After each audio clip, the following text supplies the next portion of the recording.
Pour son rapport sur l'état et les besoins de l'éducation 2016-2018, le Conseil supérieur de l'éducation s'est penché sur l'évaluation des apprentissages à tous les ordres et secteurs d'enseignement. Alors, à tous les 2 ans, le Conseil supérieur de l'éducation est tenu par la loi de produire un rapport sur l'état et les besoins en éducation. Et les 2 derniers comités qui se sont penchés là-dessus ont soulevé la problématique de l'évaluation. Puisqu'on a vite constaté, finalement, c'est que la situation a évolué depuis une dizaine d'années. De plus en plus de personnes, autant les enseignants que les parents, sont ouverts à une remise en question des pratiques d'évaluation et de la façon d'en communiquer les résultats. L'évaluation des apprentissages poursuit 2 objectifs: soutenir l'apprentissage et certifier les acquis. Ainsi, la sélection ou le classement des personnes ne sont pas des objectifs de l'évaluation des apprentissages. Ce sont plutôt des fonctions administratives. La moyenne de groupe permet de situer la personne par rapport aux autres membres de la classe et non par rapport au programme ou à des objectifs d'apprentissage. Donc, si l'ensemble d'un groupe s'améliore, une proportion des élèves de la classe restera sous la moyenne du groupe, même si ces élèves ont atteint les objectifs du programme. Des données illustrant les forces et les faiblesses permettraient au contraire de communiquer aux élèves et à leurs parents la progression de chacun, sans toutefois les classer les uns par rapport aux autres. Il est donc possible de communiquer plus efficacement la progression. En cours d'apprentissage, l'évaluation critériée permet d'offrir une rétroaction de qualité à la personne évaluée.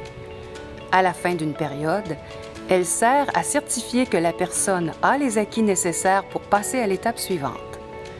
Au contraire, une logique de sélection classe prématurément les individus. Par exemple, un étudiant affecté par un deuil pendant un moment critique de sa session pourrait voir sa cote R diminuer et ainsi ne jamais accéder à certains programmes contingentés. En fait, le Conseil ne veut pas proposer des moyens. Tout ce qu'on veut faire, c'est établir un dialogue constructif entre les décideurs, les parties prenantes, les familles, les communautés, pour mener plus loin la réflexion puis mieux faire connaître les véritables objectifs de l'évaluation. On veut vraiment qu'on se dégage des positions extrêmes. La sélection des meilleurs, ça n'est pas un objectif de l'évaluation. L'évaluation a vraiment pour but de soutenir les apprentissages. La même chose aussi, c'est que le nivellement par le bas, ça n'a pas sa place non plus. Il faut donner l'heure juste sur ce qui reste à maîtriser et donc certifier les acquis.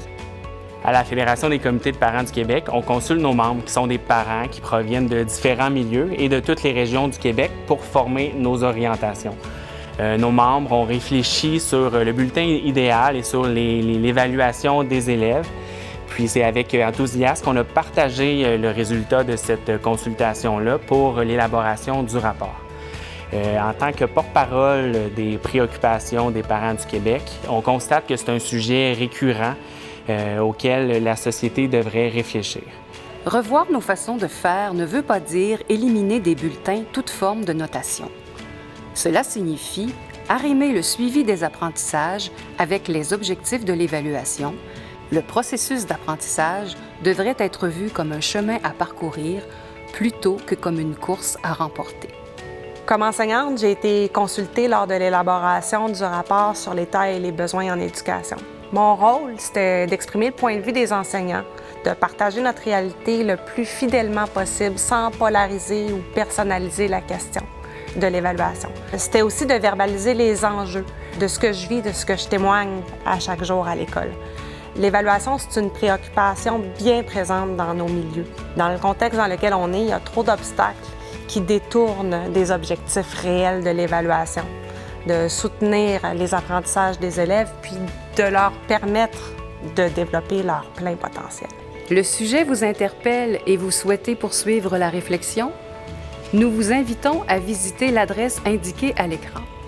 Dans la section Publications, vous trouverez le rapport sur l'état et les besoins de l'éducation et son sommaire, ainsi qu'une affiche qui résume les concepts clés.